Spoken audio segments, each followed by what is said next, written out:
This is a Film Stories original podcast. Love this podcast? Support this show through the Acast supporter feature. It's up to you how much you give, and there's no regular commitment. Just hit the link in the show description to support now. This episode is brought to you by Progressive Insurance. You chose to hit play on this podcast today. Smart choice. Make another smart choice with Auto Quote Explorer to compare rates from multiple car insurance companies all at once. Try it at progressive.com. Progressive Casualty Insurance Company and Affiliates. Not available in all states or situations. Prices vary based on how you buy. Selling a little or a lot? Shopify helps you do your thing however you cha-ching. Shopify is the global commerce platform that helps you sell at every stage of your business. From the launch your online shop stage to the first real-life store stage, all the way to the did we just hit a million orders stage. Shopify is there to help you grow. Shopify helps you turn browsers into buyers with the internet's best converting checkout. 36% better on average compared to other leading commerce platforms. Because businesses that grow, grow with Shopify. Get a $1 per month trial period at shopify.com/work. Shopify.com/work. Hey, I'm Ryan Reynolds. Recently, I asked Mint Mobile's legal team if big wireless companies are allowed to raise prices due to inflation. They said yes. And then when I asked if raising prices technically violates those onerous two-year contracts, they said, "What the f*** are you talking about, you insane Hollywood ass?" So to recap, we're cutting the price of Mint Unlimited from $30 a month to just $15 a month. Give it a try at mintmobile.com/switch. $45 upfront payment equivalent to $15 per month. New customers on first 3-month plan only. Taxes and fees extra. Speed slower above 40 gigabytes. See details.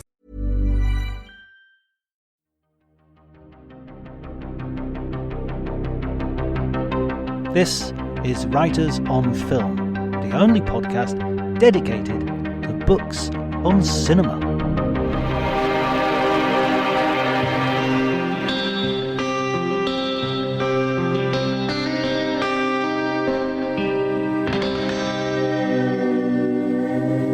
Hello everybody and welcome to Writers on Film. My name is John Bleasdale. I am a film critic and writer, and today I am going to be talking to Nancy Schoenberger, who is the author, along with her partner Sam Kashner, of the biography, the joint biography, Furious Love, Elizabeth Taylor, Richard Burton and the Marriage of the Century.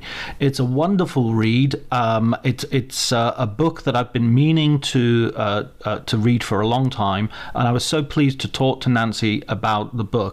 One word of warning, we did have some technical issues because the weather situation, as anyone in Europe will know, is not particularly good. So the internet was down and I had to do the interview via my phone. And so that decreases the audio quality somewhat, and there was a slight time lapse as well, so we overtalk each other a little bit in a way that I couldn't remove, so I've tried to fix that as much as I can, but the conversation is so good that I'm sure those minor inconveniences will not impair your enjoyment in any way whatsoever.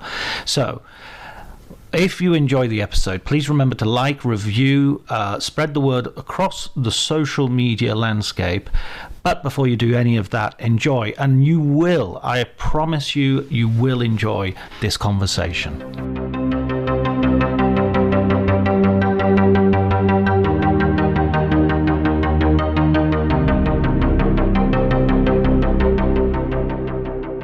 Well, first of all, I'm so delighted to hear that you're such a fan of Richard Burton, because I am too, as is my spouse and sometime writing partner. We originally wanted to write a book about Richard, although, as you mentioned, there's been a couple of biographies already.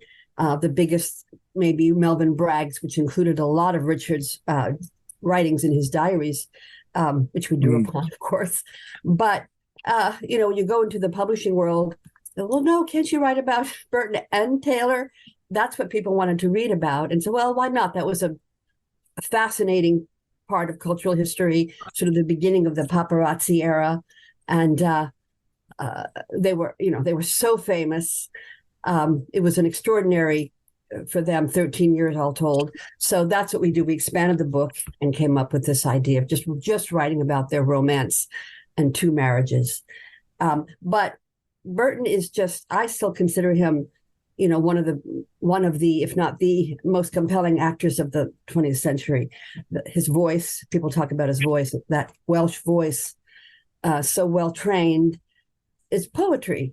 In fact, somebody, I think it was Emlyn Williams, described Burton as a boxing poet because he had both qualities. He had this love of poetry, love of literature, love of writing. He really wanted to be a writer. He was always a little bit embarrassed about prancing around in tights on stage, but he was a greatly gifted actor. So that's where the money was, certainly not in poetry. But anyway, for all those, and he also he was a rugby player. So he was an athletic fellow and a poetic fellow and a fellow of great passions. And, the combination of all of those things made him such a compelling actor. I wonder as well today, because you look back at those actors like Richard Burton, to some degree Anthony Hopkins. Another Welsh. Yes, exactly. I mean, Patrick Stewart from Yorkshire, Ian McKellen from Lancashire.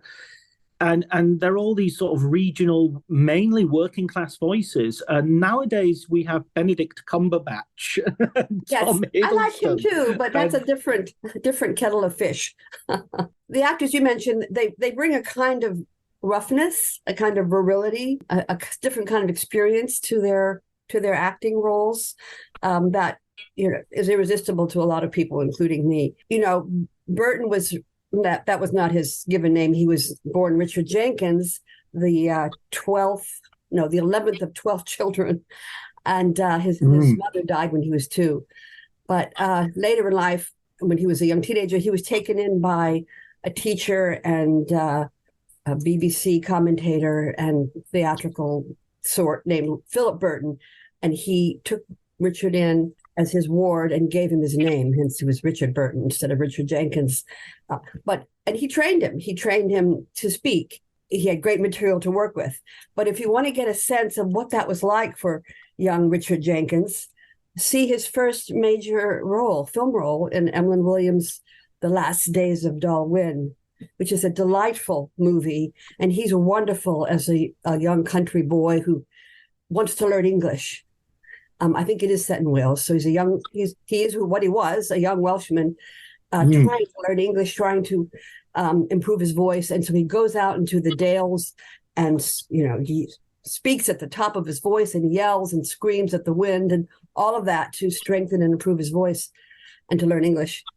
And that's what Richard Burton did. So with some actors, there's an eerie quality that the movies, their public lives, their movies tap into the lives that they were living. And I think it begins for Burton with The Last Days of Dol Wynn. And there's a very touching scene where he's trying to learn English, and a very pretty upper-class English woman comes into the shop where he's working, and he tries to impress her with English, but he gets it all wrong, and he's so abashed. That's Burton. that wanting to impress, wanting to master English, attraction to pretty women, et cetera, et cetera. So start with if those of you who don't know his career, start with The Last Days of Dol Wynn, which was, by the way, in my view, remade as Local Hero decades later, the Burt Lancaster. Oh, is that an official? I noticed, but it's the same story as a little small town invaded by a corporation who wants to, in Dol Wynn, they want to flood the valley and they want to buy everybody out. And you'd think that the villagers would really protest that, but no, they say, okay, let's do it. So until things turn around, but it's the same plot. We'll put it that way. And of course, I mean, one of the things that he had, as well as this wonderful voice, was this prodigious memory for poetry. And it must have been at this stage in which he acquired that, because it was Philip Burton's sort of influence. Well, even more amazing that he had that memory for so long, despite his prodigious drinking habits, which usually, memory is the first thing to go. But it didn't seem to impact his memory. I think he loved his fellow countryman, Dylan Thomas, and the poetry of Dylan Thomas. And he knew Dylan Thomas, and he made recordings of, and also appeared in Under Milkwood and filmed it with Elizabeth Taylor later on. The poetry came to him at an early age as an early love, and I think that stayed with him. and he memorized them. So maybe that helped to develop that extraordinary memory. Yeah, and I mean, there are moments in your book where you talk about him reciting like sonnets backwards as a way of winning. That's right. I'd forgotten that. He did that at, where was it? Maybe it was at the Old Vic when Winston Churchill was in the audience. He wanted to impress it. But what an amazing faculty he had. And so I guess part of that is his DNA. Who knows where it came from, but that served him well, obviously, as an actor, as a stage actor. And the fact that the alcohol didn't erase that, it's always amazing to me. He had incredible vitality and strength. And I think that came through with all of his abilities. But then, you reach a point where the alcohol wins and then things start to go. Absolutely. And the alcohol began quite early as well. It was part of the culture of the village. His father was an alcoholic. Maybe because of that culture as well, it was also something that he always kind of denied. He was sort of like, well, no, I'm a heavy drinker, but I'm not really an alcoholic. Well, you're exactly right. It was part of the culture. It was part of the small Welsh mining town of Pontrydyfen. It was a mark of masculinity. Men drank. Men who worked in the mines, which was certainly not an easy way to make a living. They came out and they went to the taverns and they drank. And this was, there's even, I don't remember who first said it, but never trust a man who doesn't drink. That was sort of the mentality that Burton grew up with. And it wasn't looked upon as a, pathology back in the day in this small town and growing up in the, mid 20th century. So the fact that it was accepted part of culture, that it was a mark of masculinity, and that the habit itself is so, takes hold and becomes an addiction. Those are the three things that kept Richard drinking. And Elizabeth, too. Elizabeth, she became addicted to prescription drugs, but she was also a very strong drinker, and she could hold it. Burton was amazed that she could drink most of his buddies under the table. And that was one of the many things he loved about her. Yeah, she had a prodigious, in a way. She was one of the first celebrities to go to the Betty Ford Clinic later on in life after she and Burton divorced. But Burton did become sober in different parts of his life. I shouldn't be telling this tale out of school because the Taylor people hated this little story. But when Richard would try to get sober during their marriage, she was known to say to him on some occasions, "Oh, Richard, you're so boring when you're sober." So, he didn't really have at first, he didn't really have a lot of support from Elizabeth to try to get sober. You really get the feeling that they facilitate each other's drinking. They did. That was one of the many things that kept them together. In a way, they had both met their match, Burton and Taylor, Taylor and Burton, and they performed they made 11 films together, from the ridiculous to the sublime, the whole range, and they did a few things on stage, and then after they divorced, they both appeared at Elizabeth's, insistence in Noël Coward's Private Lives, in a production that Elizabeth put on stage and sweet-talked Burton and gave him a lot of money to appear with her. So we can talk about that later. But there are so many things that drew them together besides just animal passion and these two beautiful people. But alcohol was part of it. Burton said alcohol was the rocket fuel that drove our marriage. Unfortunately, that has an early sell-by date. That can't last long. It tends to explode sometimes and blow the rocket up with it. And the interesting thing about Elizabeth Taylor was she always loved danger and excitement, and she loved to provoke Richard. She said, when I could get Richard mad, it's like atom bombs going off. She loved that passion. And so drink was a part of all that. Later on, they became known as the Battling Burtons. And a lot of this was Elizabeth wanting excitement, wanting to see Richard really blow his top.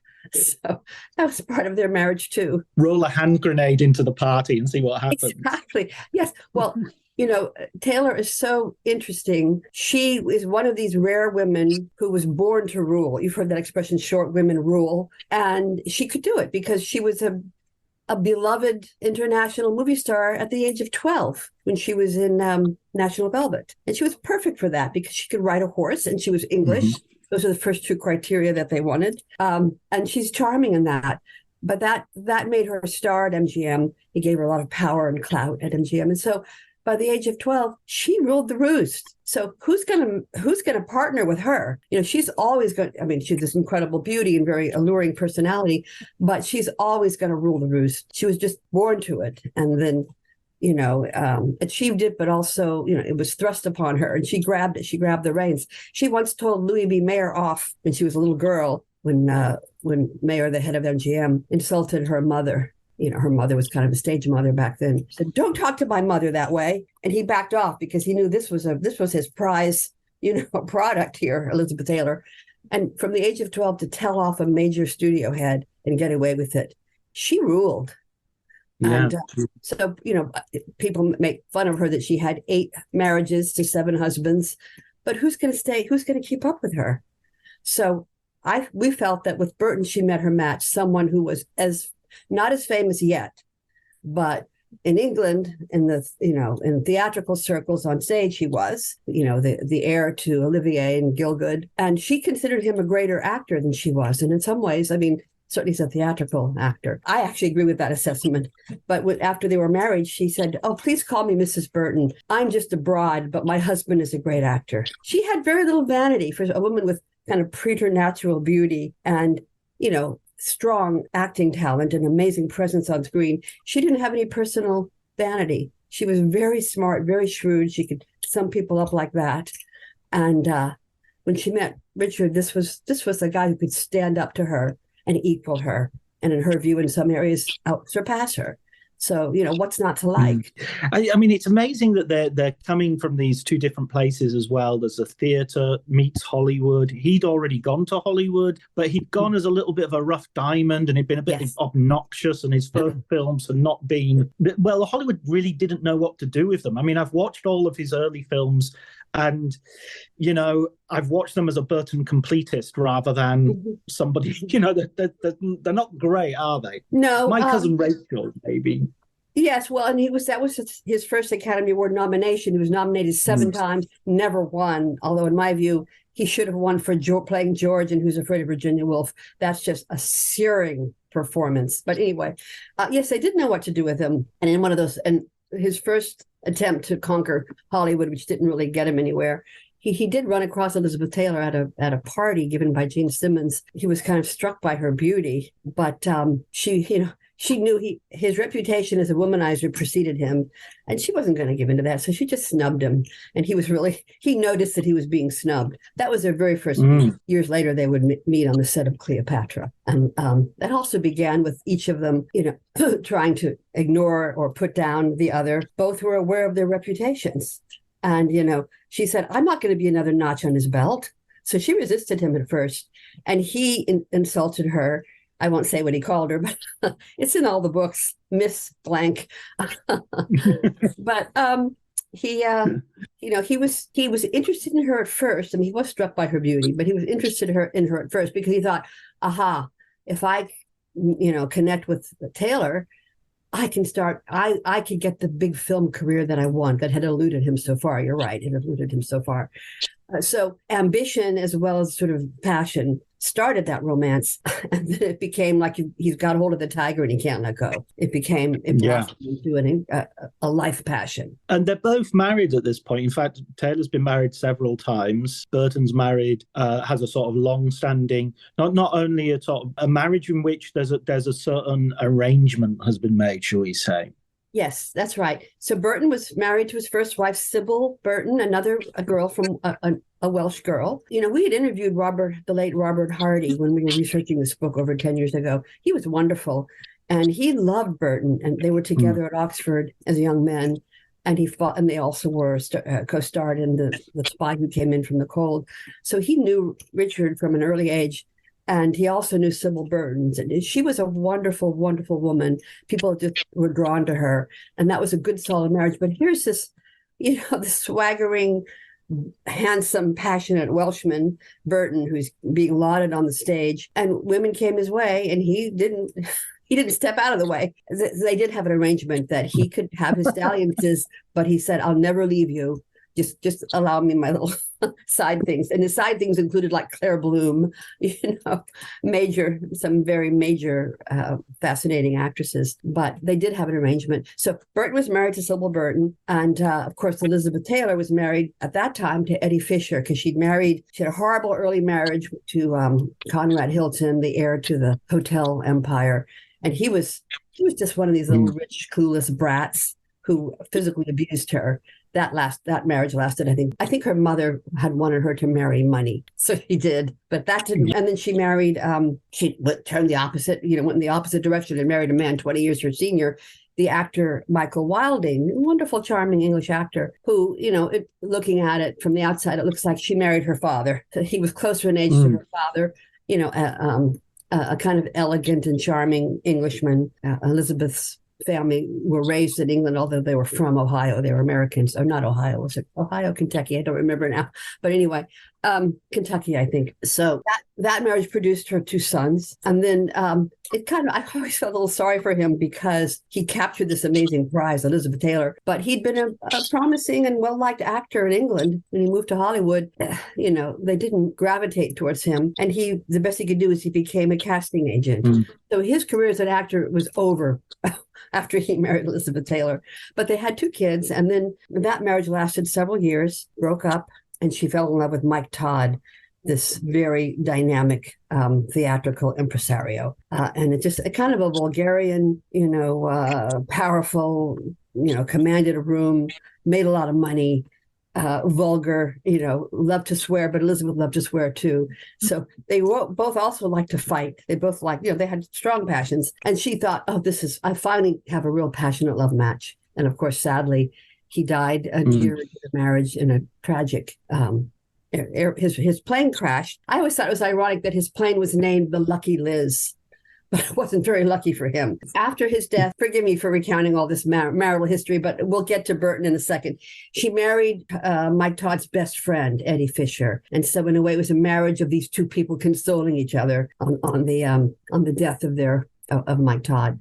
So that lasted a few years. And then Cleopatra. She was the first actress to be paid $1 million for a role, cast as, the famous Egyptian queen. And they started making the film in England, but then moved to Rome, and they switched around directors and actors. They brought in Burton. They bought Burton out of his contract. He was starring on Broadway as King Arthur in Camelot. And, he was wonderful in that role. People just loved that play. They loved him in it. And so he said, here, my chance to be in a big movie with a big movie star. So he left Camelot and went to Rome, and they met. And as I said earlier, neither of them were going to be a notch on the other's belt. But lo and behold, they started an affair, and it became a deep, abiding passion, or at least a passion that lasted, all told, 13 years. That's long in Hollywood standards, 13 years. Forgive me for rambling on and on. There's so much history. No, it's not a rambling at all. I love it. Yeah, them coming together in Cleopatra it's kind of, we've had Hollywood scandals before. You've had Ingrid Bergman and Rossellini. Right, and Rossellini. That was a big scandal. But this is almost like it brings in a new era. It's sort of like they're the kind of just, okay, we're just going to get divorced and go and get married. That's, where this is a love affair and we're off. Yes, they didn't do that. They didn't do that discreetly. And that affair, that extramarital affairs on both parts, coincided with the rise of the paparazzi. So they followed them everywhere. And every little tidbit, every photograph they can get of the 2 of them would be covered on the front pages of magazines. So newspapers. So their little private affair became an international affair. And this is 1961, 62. America was still a fairly puritanical country. And there was a lot of disapproval about her breaking up the marriage of Richard Burton. And, she was disapproved of when she broke up Eddie Fisher's marriage to Debbie Reynolds. So but she survived that little mini scandal. But this was even bigger. And she was condemned on the floor of the Senate. The Vatican called her an erotic vagrant. This took on huge proportions. But you know what? She didn't care. She was in love with Richard, and she wanted to be with Richard. And, she'd fought bigger battles. Well, this was the biggest battle she fought. So she just endured it. And Burton was amazed at her ability to withstand all of this public coverage, most of it negative. Because what did he know? He was this boy from Wales. But she had grown up. She was famous from the age of 12. She was used to having people, thrust cameras in her face and take her picture. She was used to a lot of all that. In fact, Burton once said she had an amazing ability to remain private in public. She would just go out into a crowd of paparazzi or whatever, and like a veil came over her face, and she would give them what they wanted. But she wasn't giving herself away. And Burton didn't have those skills or that experience. It was really hard on him. He was, he was a reader. He was an intellectual. He traveled with a suitcase full of all of the plays of Shakespeare. That's who he was. He would rather be sitting in a chair by a fire reading a book than being chased around by paparazzi. That was a side of him that Elizabeth didn't really share, but she respected it. And it was very hard on him. But somehow he did survive it. I love how she gets him a complete library of everyman classics, and that's like his ultimate dream is to have just as many books as possible. Yes, he was in heaven. So she understood that side of him, and she admired it because she was a very shrewd and smart woman, but she wasn't an intellectual. She wasn't a reader in that way, but she loved those qualities in Burton. In fact, there was a time when Burton was, I guess it was when he went back to Oxford, Dr. Faustus. Here he was in Oxford, and there was some talk that they would hire him to be a teacher there, to be a professor. And he wanted to do that. That was his dream. He would have loved to have done that. But what I found fascinating is that Elizabeth Taylor encouraged it, and she said, well, maybe what I will do is I'll offer a course on the plays of Tennessee Williams, because she was in 3 of his plays. She was in Cat on a Hot Tin Roof, Suddenly Last Summer, and then the camp classic Boom, based on Tennessee Williams, The Milk Train Doesn't Stop Here Anymore. But wouldn't that have been great, fantastic to take a course on those plays with Elizabeth Taylor? Sadly, it didn't happen, but I always thought, wow, what an interesting chapter in their history that would have been. We already had what their nightlife would look like because they'd already done it in Who's Afraid of Virginia Woolf as the academic couple, That's right. Well, and again, as I mentioned before, this eerie parallel between their movies and their private lives together. That doesn't always happen, but sometimes it just comes, you don't know if they're unconsciously choosing that material. But of course, they chose Virginia Woolf because it was a huge, huge success on Broadway. And the next step was the movie, who's going to play those parts. And they were delighted that they were offered the roles. And she herself chose Mike Nichols, a very young Mike Nichols, to be their director. He never directed a movie before. From the comedy duo Nichols and May.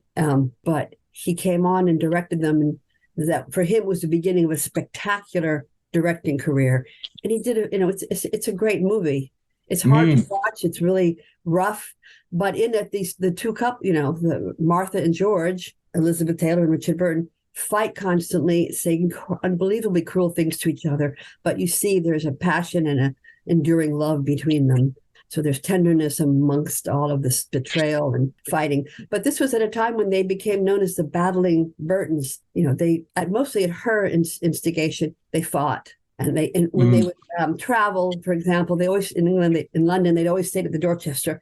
They would frequently reserve the rooms above, below, and on either side of them, so they wouldn't disturb their neighbors. That was how intense their fights were. But she just loved it, and it didn't. That's not what broke them up.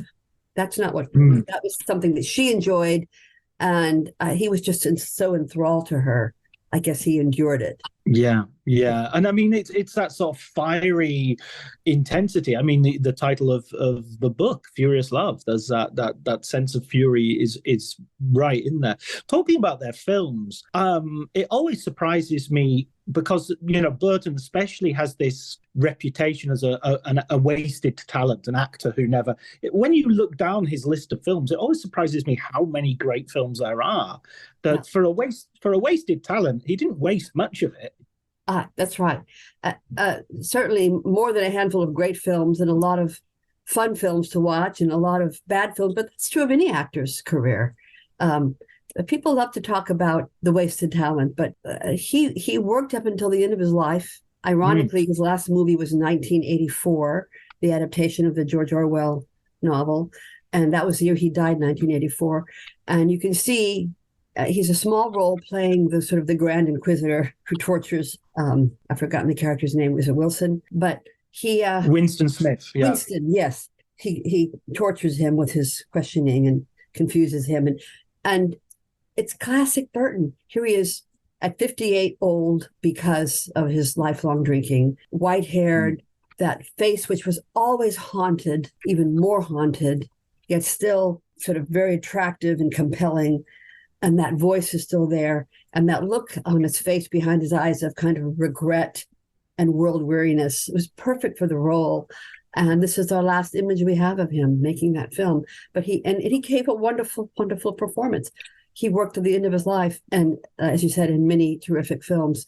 There was a lot of disappointment and some anger towards him when he left the theater for film stardom. But early on, Olivier had sent a telegram to Burton saying, "Oh, come on, Richard, make up your mind. Do you want to be a great theater actor or a movie star?" And Burton shot back both. But and he did achieve both. But there was a certain amount of anger that he left the stage and all that promise as a really great Shakespearean actor to be in. And he ended up being an action hero. He ended up being in Where Eagles Dare and Rommel and, various things that didn't so much make use of his voice as much as it made use of his ability as an action figure.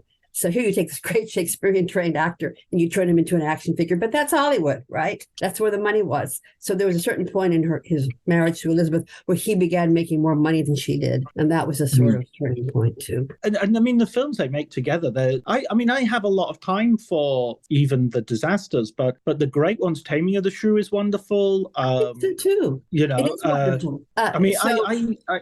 VIPs, I have a lot of time for. I mean, I know but it's very of its time. You very much feel like you're understanding something about the time that you just you've never really understood before. Yeah, in a way, you're time traveling to watch those films. I'm glad you like them. I like The Sandpiper, which people made fun of, and it got terrible reviews. It did pretty good box office, but looking back at it, it was a very smart, moving film about an illicit love affair between a married man and a woman, an unmarried mother with a past, and set in what was then kind of like a pre-hippie enclave in Big Sur. And then, of course, Burton plays tortured figures so well. And he's a Episcopal reverend head of a boys' school who leaves his wife for Elizabeth Taylor and is torn up by guilt. As I said, he does guilt and torment very, very well, and he does it beautifully in The Sandpiper. So if you don't know that movie is really, to your audience, that movie is worth another look at.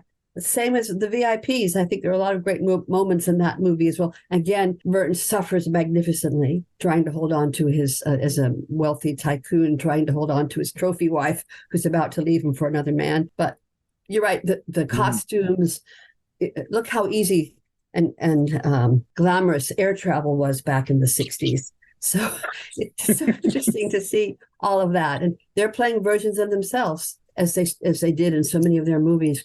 Boom, the adaptation of Tennessee Williams, The Milk Train Doesn't Stop Here Anymore. It's such a weird movie.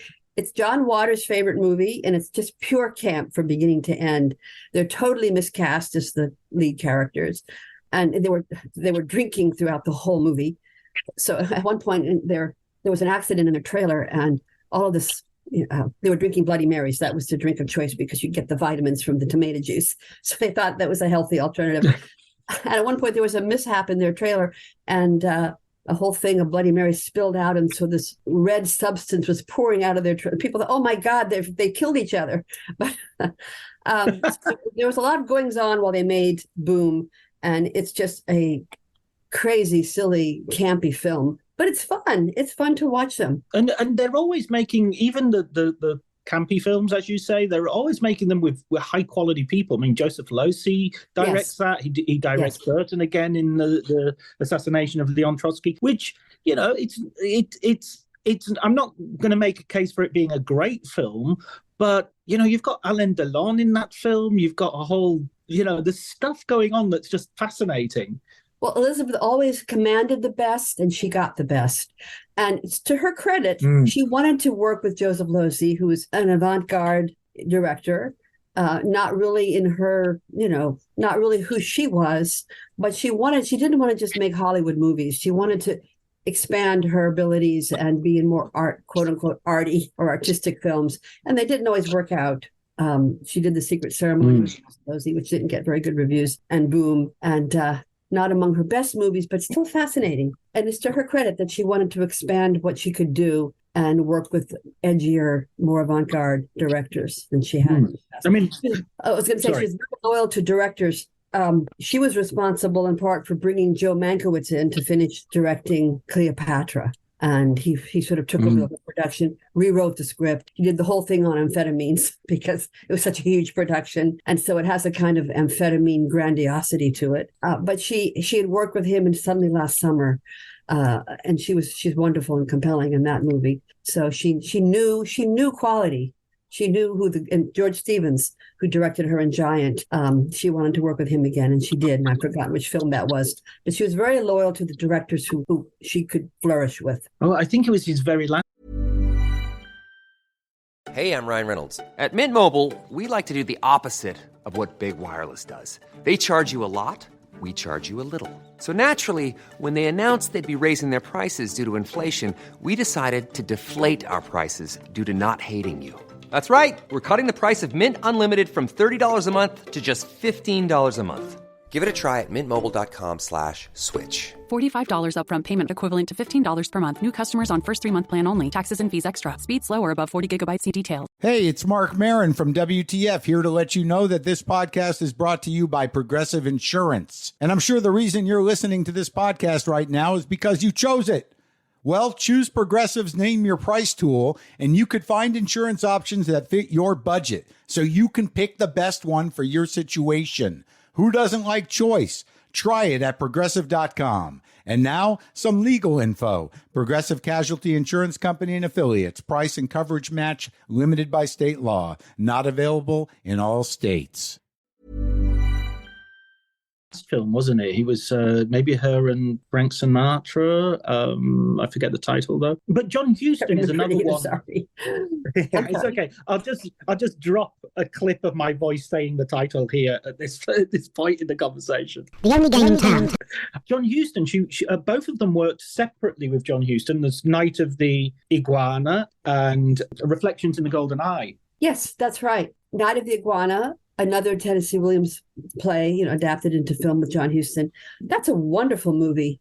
And again, he plays a defrocked priest. He's very good at playing defrocked priests, men who are, brilliant, deep, poetic, but racked with guilt. So that really was a specialty of Burton's. And I think it reflected a lot of who he was. And Elizabeth came along to the set. It was set in Puerto Vallarta, Mexico. And it was there just sort of, enjoying being not working, but being with Richard, with a really wonderful cast. So that was a very happy time of their life together. They ended up buying a place in Puerto Vallarta and were responsible in part for turning this little sleepy Mexican village into a tourist attraction, which it is now. So that was really a good part in their life. They loved just touring the little Mexican villages, and Richard Burton, who, a very good writer, wrote a piece for one of the ladies' magazines about being in a little village in Mexico when a traveling circus came through. And there was a knife thrower, and the impresario asked for volunteers to come up and, have a knife thrown at her. So she did. Elizabeth said, no, I want to do it. She went up there, and Burton watched while this little local traveling circus knife thrower threw knives at his wife, missing her face by inches. But she didn't flinch. This is what I mean. Elizabeth was drawn to adventure and drawn to risk and was excited by it. So, of course, I can see her doing that. Of course, she would do that. There's a wonderful story that one of her associates told us when we embarked on this book many years ago, that later on in life, long after Burton had gone, and she was in her 70s. She'd been, she'd always had some health problems. She had injured her back as a young girl, probably in a horse riding accident. She's always on painkillers anyway. So she was in a wheelchair at the time, but she was in Hawaii and she wanted to swim with the sharks. So she goes to the, she arranges it. She gets to the, the dropping off point. She's lifted out of her wheelchair and put into a shark's a cage to go down and be amongst all these sharks in her shark cage. And the divers said, "Oh, by the way, Miss Taylor, remove all your jewelry because they're so glittery and shiny. They're just going to attract the sharks and make them go mad." And she said to them, "Oh, I thought that was the point." So that's her. She just was drawn to danger. She had to have things flashing around her. She grew up that way. Yeah, in the midst of the maelstrom. And it's almost like there's a Midas touch quality to them that in terms of both everything they touch turns to some form of gold, but it also destroys things that they want. They want that Mexican village because it's quiet. And then when they go back, it's been, they're famous there as well. Yes, exactly. At one point, they lived on their yacht. They bought a grand yacht. I think it had 14 rooms, and they had a crew of 9. They called it the Charisma, named after their children.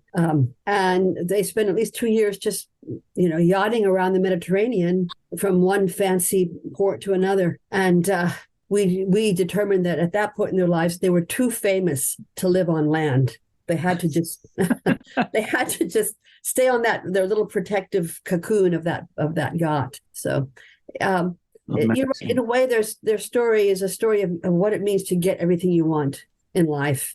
And huge amounts of it. Yes, for a while it was glamorous, glorious, the wealth, the attention, the artistic opportunities, the passion, the love. It was all there. But again, be careful what you wish for, because, you can live under that kind of scrutiny constantly. It was very hard on Burton, as I said earlier, harder on him than it was on her. And then, of course, the thing that helped fuel their passion and their fights and their love affair was the alcohol. And of course, that might get you started to begin with, but it takes its toll.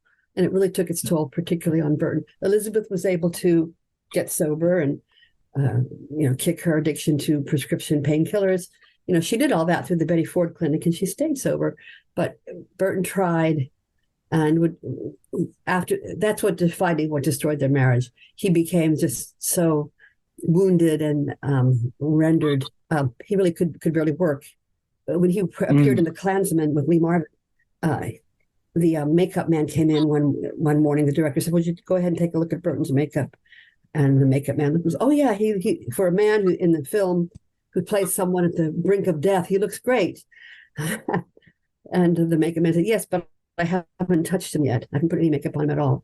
So that was how he looked in The Klansman. He, the trembling. Interestingly, it was that trembling that first softened Elizabeth Taylor's heart. Because on the set of Cleopatra, I'm not going to be a notch in his belt, but the next day, practically on the set, she walked in and his hands were trembling because he was hungover.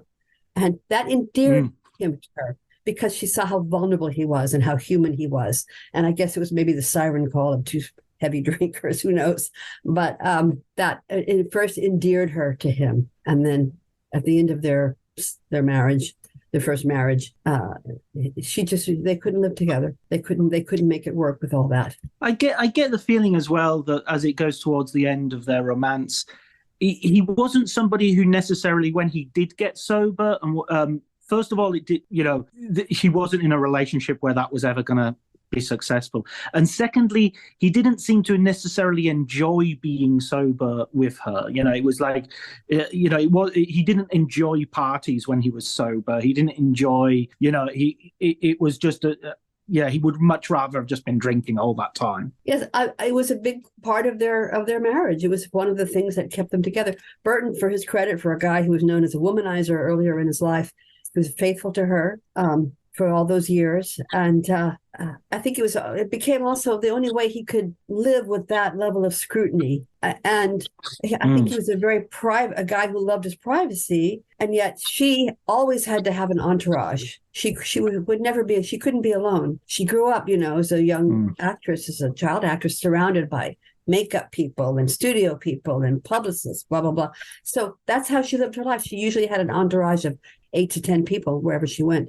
And that wasn't something that Burton could do easily. And I think alcohol made it easier for him to endure that aspect of their married life. I was going to say that, and the fact that his father was an alcoholic, and it was part of the culture he grew up in. So it took a while before it dawned on him that this is really a problem. Towards the end as well, he after he did stray, he did break his vows, so to speak. On the set of Clansman and Bluebeard, there were some suspicions of his dalliance with Alain Delon's wife at the time. Anyway, but that was that was very much towards the very end of their first marriage, which lasted 10 years. And Absolutely. Then divorced, and then they remarried in Botswana, and that remarriage lasted a year. And they were together for 2 years before they married. So Burton says, our grand love affair lasted 13 years, including both marriages and the 2 years before they married. It's an unlucky number.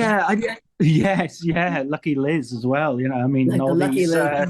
Oh my God. There is a sense as you come towards the end of the book, a period of history has passed by as well, that things have happened which could only have happened in that period, and we might have Brangelina, we might have other sort of similar relationships that fill the newspapers and the gossip magazines, but nothing quite as grand as this has happened since.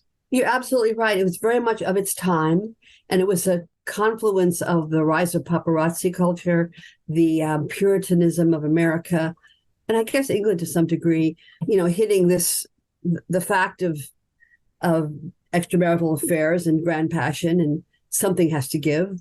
So the lack of other distractions. Now there's so many things that can occupy your time. Just, all the media we have and all the different electronic devices we have, that we don't give that much, maybe for the good of it, we don't give that much attention to what the celebrities are doing. But in its day, they were it. They had symbolic power. They had emotional power. They had cultural power. And you're right. I can't see. I mean, before that, there was the Duke and Duchess of Windsor, that scandal. That was but back then, what did you have? You had newspapers. That's about it. You had newsreels, but that was it. Now there's so many ways to distract yourself that we don't give that kind of importance to any one celebrity so much. Maybe the Kardashians, I don't know. But yes, I mean, they're movies, and throughout all of that, incredible cultural upheavals that all happened at the same time, they produced some magnificent works of art. I mean, Who's Afraid of Virginia Woolf is their best film, and one of the best films of that era. And they are just relentless and searing and so honest and unforgettable. It actually hurts my heart that Burton didn't get an Academy Award for that, because he was so moving, and just the whole range of the emotions that he expresses. And there's a kind of fluidity and depth to that portrayal that just breaks your heart. And for that not to have been recognized with the highest honor of Hollywood, but I think there was always a little bit of resistance against Richard in Hollywood, even though he made a lot of money for them in his more action-oriented films. A little bit of resistance. One, he stole their darling. He married their darling child star, Elizabeth Taylor, and took her to England and got her in some of these movies that they wouldn't have approved of, like the Joseph Losey movies. So he was always seen a little bit as an interloper in Hollywood, where she was their darling, from the age of 12. And he didn't like living there as well. That was sort of like, he was not, he wasn't someone who'd establish himself there. That's right. He was much happier in Europe, happier in England, and happier in Wales when he was visiting.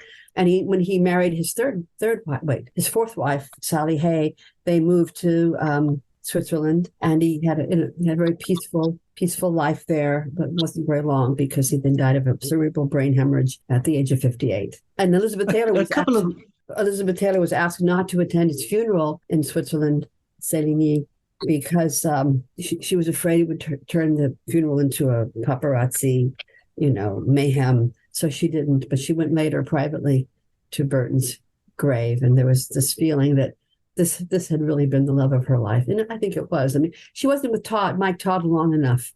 That marriage lasted only a year before his untimely death. But with Burton, they went through every possible scenario, range of emotion.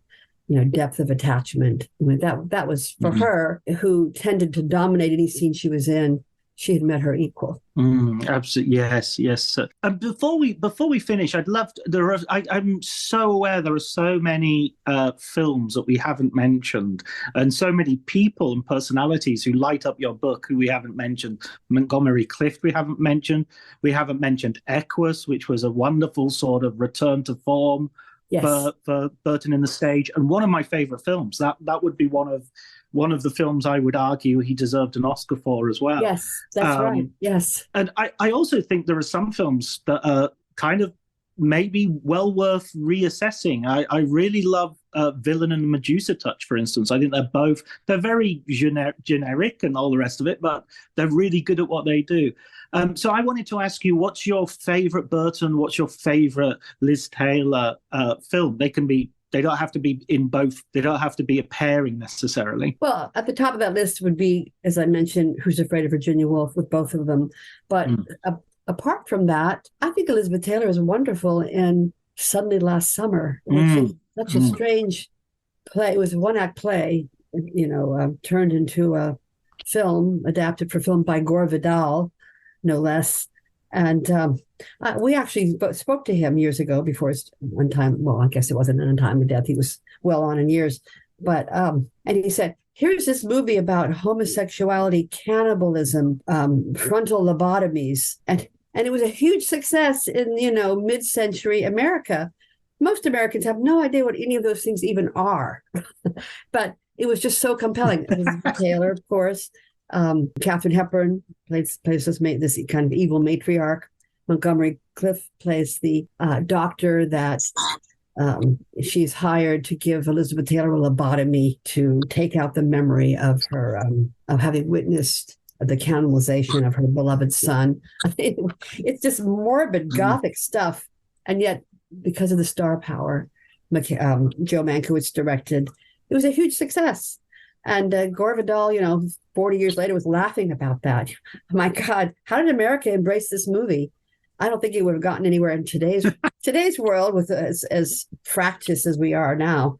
But she's wonderful in that. I'm trying to think of some other films of hers that I really loved. I think she's really good in The Last Time I Saw Paris. So her great films tend to be earlier in her career. And so for Burton, Virginia Woolf, of course, and I think he's wonderful in that small part in 1984. I'm not remembering some of my favorites of his films because I love him in the Last Days of Doll Wynn, his first feature film with a major role. He's just so touching in that and so compelling. What are some of your favorites of Burton's single films without her?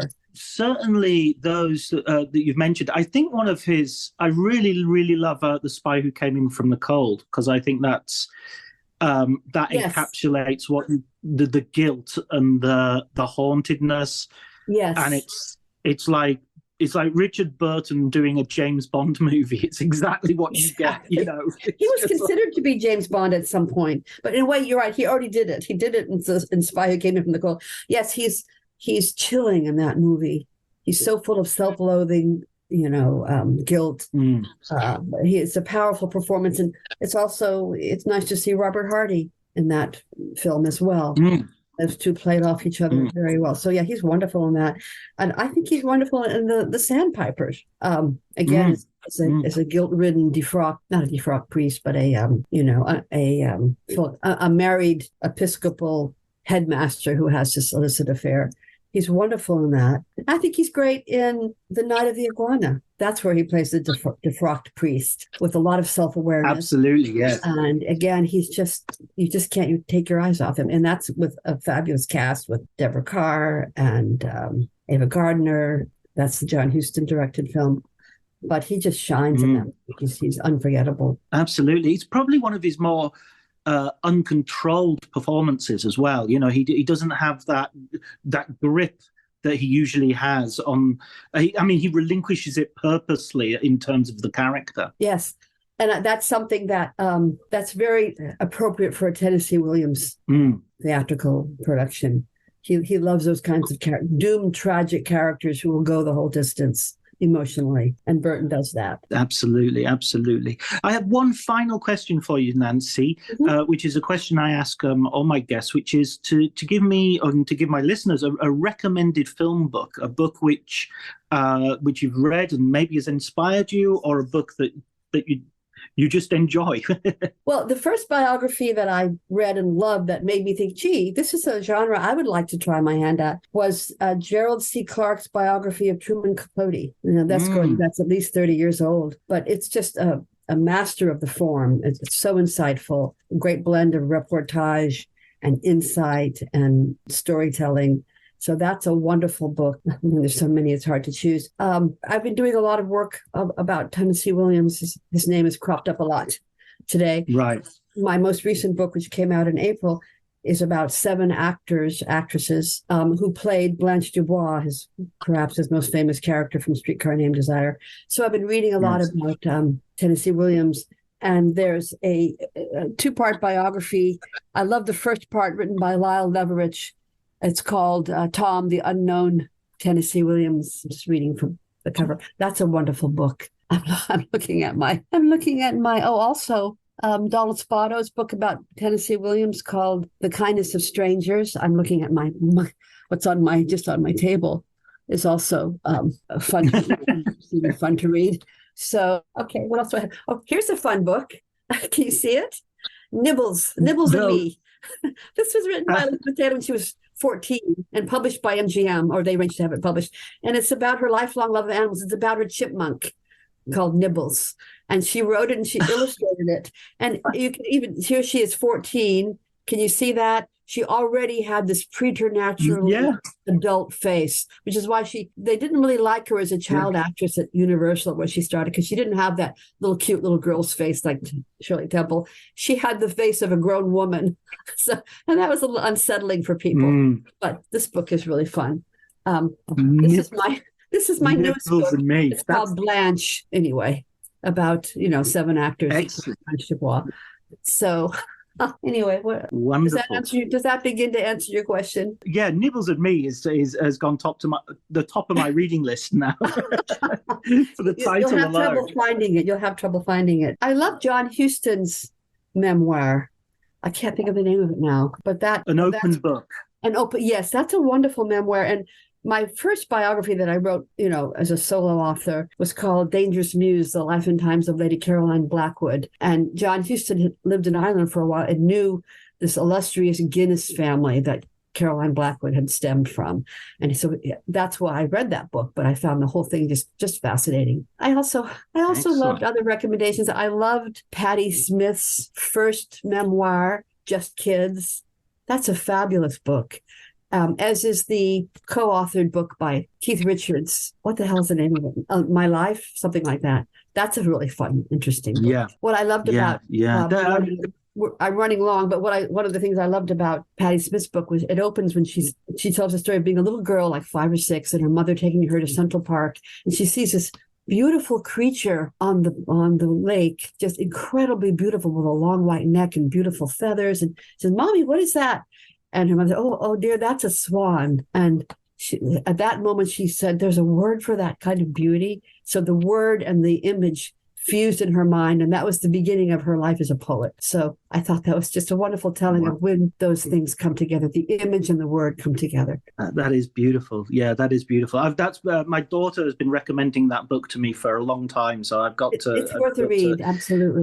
Put it on my to-read. Yeah, very much so.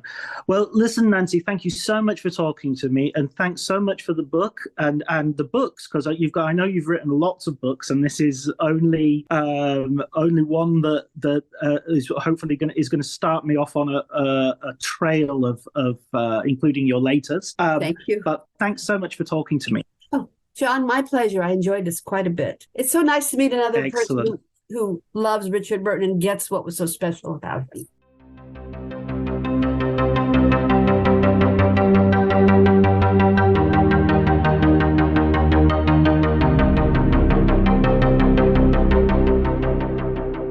So that was my conversation with Nancy about her book, Furious Love, Elizabeth Taylor, Richard Burton and the Marriage of the Century, which is available wherever good books are sold, including internet sites, I believe. But it's a brilliant tome, really, really great story packed with anecdotes, and it really makes you think. I think Richard Burton is a figure who deserves to be rediscovered. Elizabeth Taylor, I think her position in the pantheon is much assured, but we need to keep going back to these stars who very much invented what cinema is today, but are in danger of being swept away by such things as streaming, where you don't really have any historical depth to the films on offer. A little thing that I've decided to do in these sort of post-interview sections is just talk maybe a little bit about films I've seen recently. No attempt to review stuff which is being released anywhere or anything like that. Purely my own viewing habits.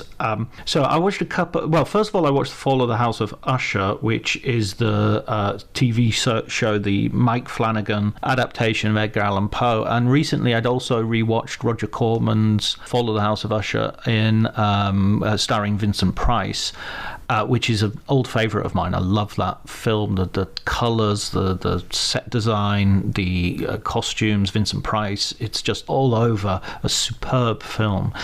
I've not been a huge fan of Mike Flanagan in the past, I must say. At least I didn't like the very first of his series, The Haunting of Hill House. I'm a huge Shirley Jackson fan, and so I found the contemporary setting. I just kind of a little bit like War of the Worlds. I enjoyed the original so much, I think, why don't you just do a period version rather than an updating? I didn't see The Haunting of Bly House, although I will rectify that. I did see Midnight Mass, which I thought was a big improvement on The Haunting of Hill House.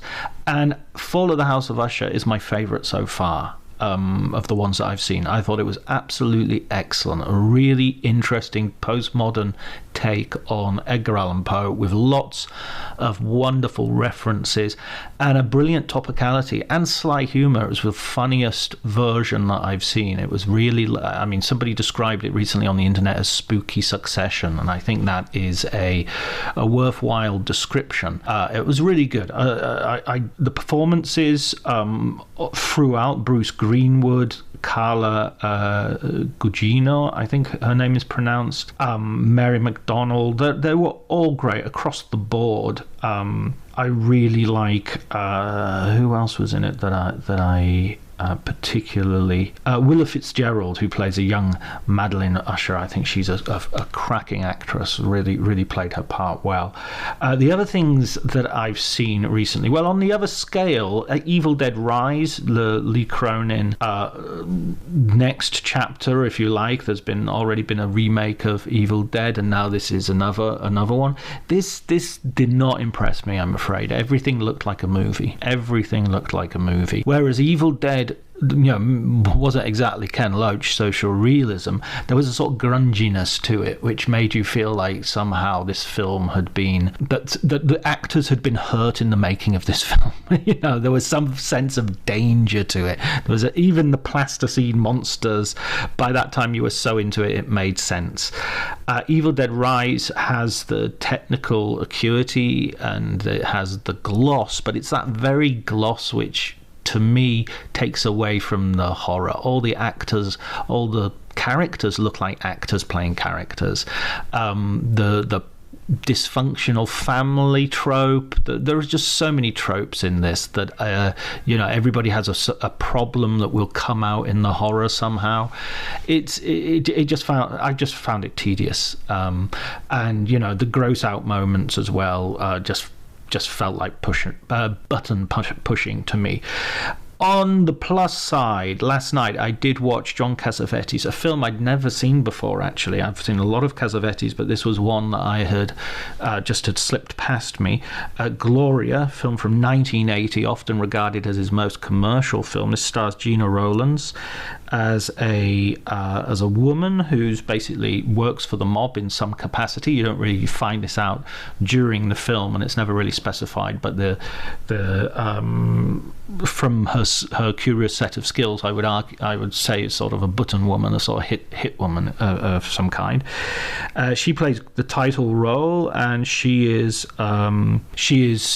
a young boy is placed in her charge after a mafia shooting massacres his family, and despite her profession, despite the danger that it puts her in, and despite her best inclinations of survival, she somehow decides to take this boy under her wing. It is a remarkable film. It looks amazing. New York in the summer of 1979 looks fantastic, and Gina Rowland's performance is pure character driven. It's wonderful. It's full of little gestures, you know, the way she smokes a cigarette, the way her eyes scan a street for danger, the way she stands on her back foot with her, you know, on the back heel, toes tilting up, you know, there's this sort of come and get me stance. It's just phenomenal.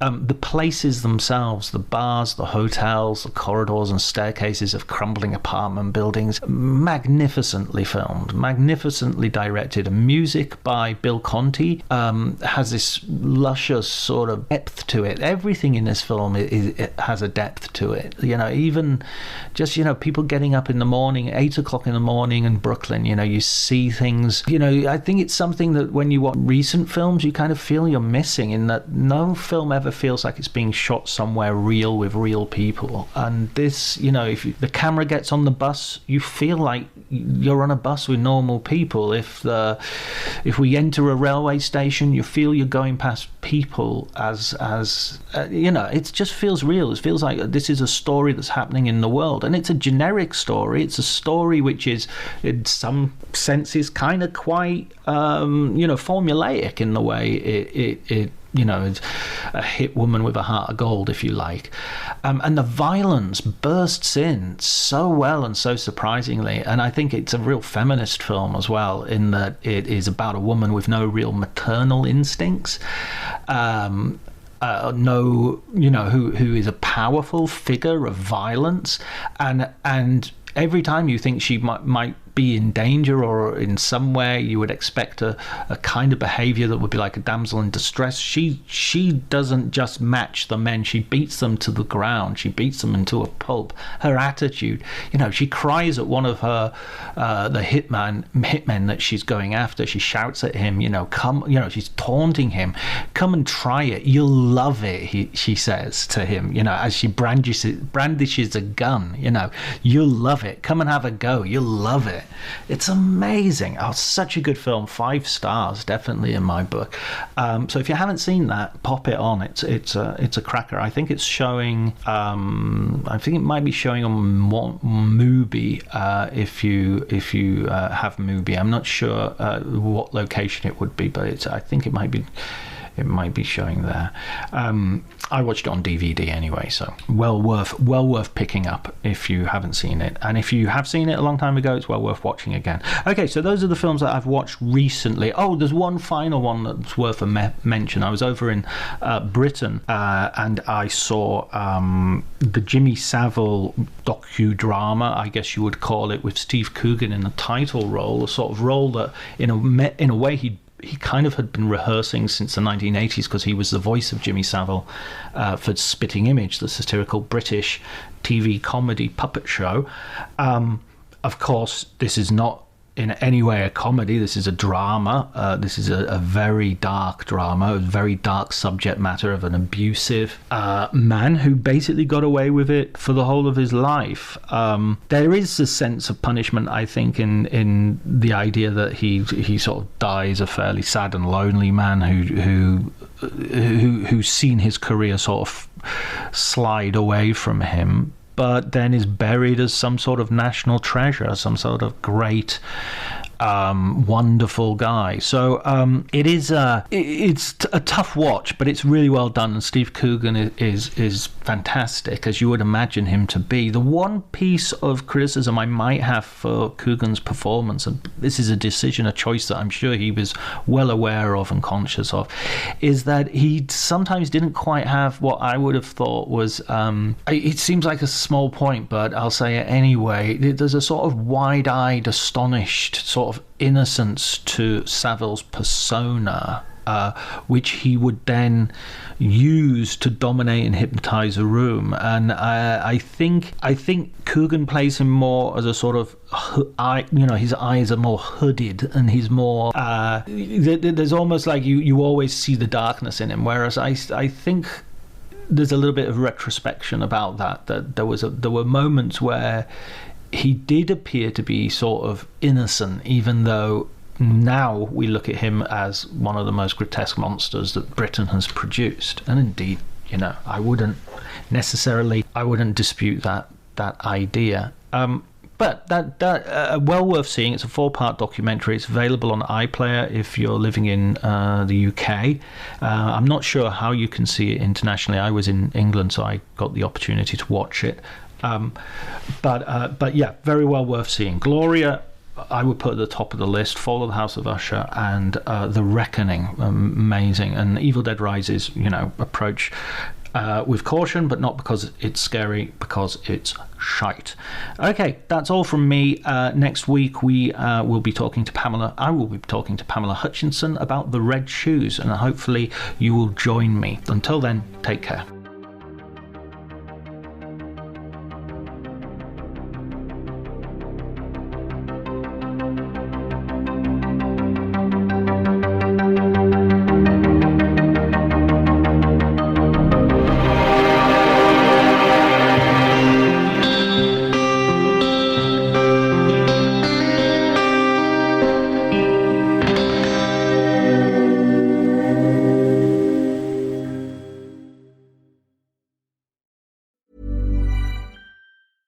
Selling a little or a lot?